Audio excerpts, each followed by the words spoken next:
Today's video game market is so diversified and backloaded with classic games that it can be difficult for new titles to find a unique niche that hooks players.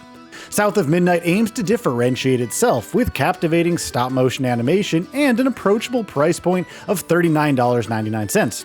Handcrafted hallucinatory adventures is how Compulsion Games describes their games, and that looks to be especially true of their latest surrealist adventure set in the Deep South. Here are 15 things you need to know before you buy South of Midnight. Stop-motion animation toggle. South of Midnight immediately looks different from any other game just by the charming stop-motion animation alone. Of course, not everyone wants to play a high-paced action game within this intentionally choppy styling. Compulsion has confirmed that the stop-motion effect can be turned off during gameplay only. This means that cinematics and story sequences have stop-motion baked in with no option to turn off, but at least it can be toggled off during combat and traversal. Game length. Compulsion has also confirmed roughly how long it takes to complete South of Midnight, a lean 12 hours or so. The game takes place within the span of a single day and has a total of 14 chapters to its story. What's really cool is seeing the lighting change as morning gives way to midday and evening shifts to nighttime. As Compulsion has said, there's a kind of urgency to it that makes it feel like we do want you to explore, but it needs to support the momentum of Hazel's journey. Graphics engine. It seems like a majority of games today, big or small, are being made in Unreal Engine 5, so it comes as a surprise to see South of Midnight using the older Unreal Engine 4. The game has been worked on for 5 years, employing reverse-engineered 3D modeling and stop-motion to make it visually pop despite the older tech. And besides, the folktale aesthetic isn't meant to be realistic, so an older engine won't harm the game's visuals too much. Setting and tone.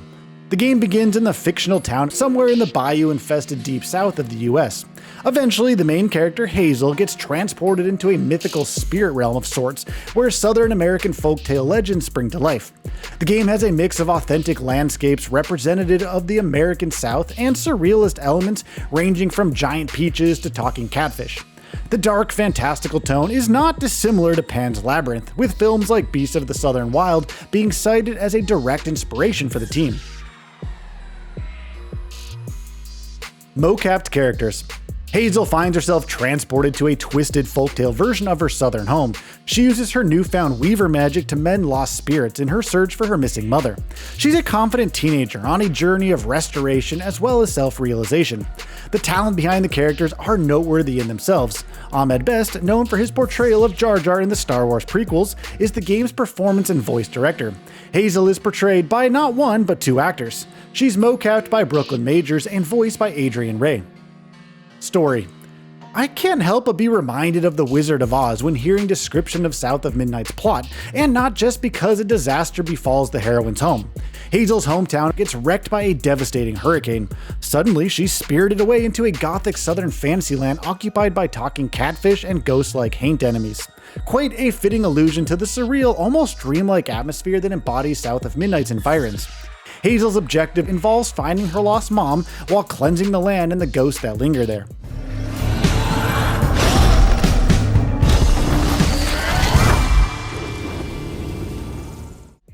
Lore. Players aren't merely defeating these haint enemies though, since noteworthy ghosts leave behind haunted memories illustrating the individual stories behind the various creatures that you encounter. As we see in previews, these echoes, as the haunted memories are called, recall the creatures' past as humans that lived in the area and how they came to inhabit the fantastical dreamscape they currently prowl. How linear is it?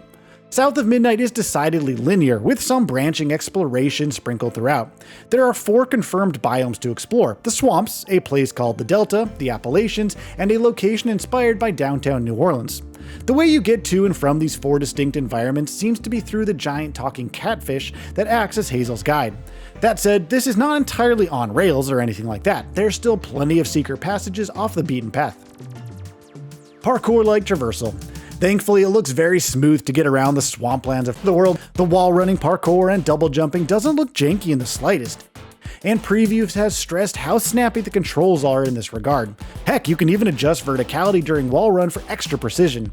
And in the case of a miscalculated jump, there's always the ability to glide to safety using the mystical weave glider. The game's description lists platforming and puzzles as 2 key aspects of South of Midnight's gameplay, which will hopefully make good use of Hazel's parkour skills. framed as a narrated storybook. Each of the 14 chapters are artfully framed in their presentation. As Compulsion puts it, the chapter-based narrative is like opening a book and closing it when finished. Aiding the guidance of this storybook presentation is the dynamic narrator, who in at least one chapter happens to be the giant talking catfish, but may change in different chapters. Unique boss theme songs. South of Midnight has a lot of dynamic audio design going on. Take the end of chapter mythical bosses. These large guardians are a spectacle that extend beyond just an arena battle. There's usually a whole lead up accompanied by a unique lyrical theme specially made for that particular boss. These bluesy songs intensify as Hazel approaches the boss, helping tell the backstory through lyrics and instrumentation. Crafting unique period piece lyrical songs to each boss further hones into that clever storybook theater presentation. Combat. Combat mostly takes place within contained arenas cordoned off by vines at the edges. This is your typical third-person action combat with blocking, dodging, and carefully timed attacks. Besides the usual stuff, Hazel has 4 magical abilities: a free stun, enemy pull, telekinetic throw, and a locked move that is yet to be revealed. The regular enemies, called Haints, come in multiple varieties with their own movesets, while the big bosses have multiple phases to their fights. It's worth pointing out that even the most enthusiastic previews criticize aspects of gameplay, and boss fights have been described as repetitive or somewhat formulaic. Locking on.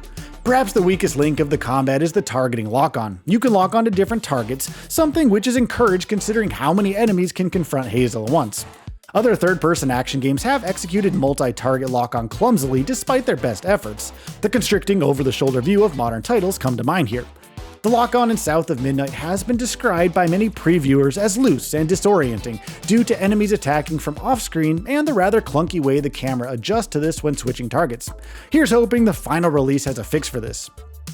Skill tree. Even though it looks like Hazel is limited to just 4 magical abilities and some basic action game functions, there's still some room for combat variety and customization with the skill tree. Each of the 4 magic abilities can be upgraded 2 times, and a tree of general abilities can be upgraded using floofs, the game's charmingly named currency. A majority of skill tree upgrades seems to be basic stat enhancements or outright additional abilities such as a ground pound, for example. And from the developer showcase, it's sounding like one playthrough won't give you enough floofs to purchase every upgrade, leaving players to strategize which ones they want to fit their playstyle.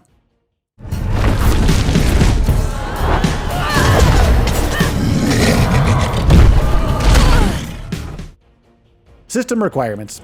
As mentioned on our South of Midnight PC spec breakdown, the minimal settings on PC require either an i3-8100 or a Ryzen 3 1300X, and a GeForce GTX 1060 or Radeon RX 580, and 12GB of RAM. Recommended settings are a bit more demanding, but nothing too crazy.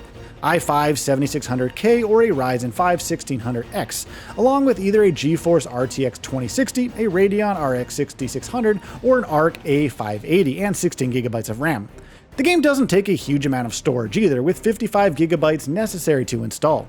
On Xbox Series X and S, the game is targeting 60 FPS, though previews have noted some frame stuttering and drops here or there, despite turning the stop motion effect off. We'll have to wait and see if South of Midnight can deliver on its promises when it releases April 8th on PC and Xbox Series X and